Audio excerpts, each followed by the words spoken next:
తెలుగు సంబరాల తీయదను అలనాటి రుచుల సరికొత్త రూపం పరంపర స్వీట్స్. కృష్ణా జిల్లా యనమలకుదురులో విషాదం చోటు చేసుకుంది. అప్పుల బాధతో బంగారు ఆభరణాల తయారీ వ్యాపారి ఆత్మహత్య చేసుకున్నారు. అయితే తాను ఆత్మహత్య చేసుకునేందుకు ఐస్ క్రీమ్ లో సనీడ్ కలుపుకొని తినడం, అయితే మిగిలిన ఐస్ క్రీమ్ ను తన కుమారుడు కూడా తినడంతో ఇద్దరు మృతి చెందారు.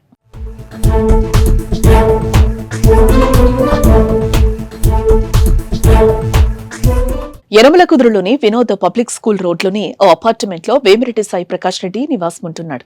అతనికి భార్య లక్ష్మీ భవాని, కుమార్తె తక్షిత, కుమారుడు తక్షిత్ ఉన్నారు.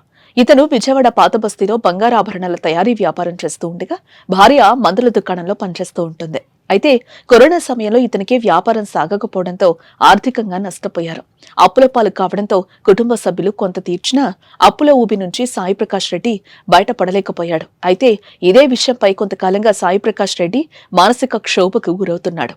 ఈ నేపథ్యంలోనే ఇంటి వద్దనే ఉంటున్న సాయి ప్రకాష్ రెడ్డి భార్య మందుల షాప్ కు వెళ్లిన సమయంలో చూసి ఐస్ క్రీమ్ లో సనైడ్ కలుపుకొని ఆత్మహత్య చేసుకున్నట్లుగా తెలుస్తోంది. అయితే అదే సమయంలో అతనితో ఉన్న కుమారుడు మిగిలిన ఐస్ క్రీమ్ తినడంతో ఇద్దరు తీవ్ర అస్వస్థకు గురయ్యారు.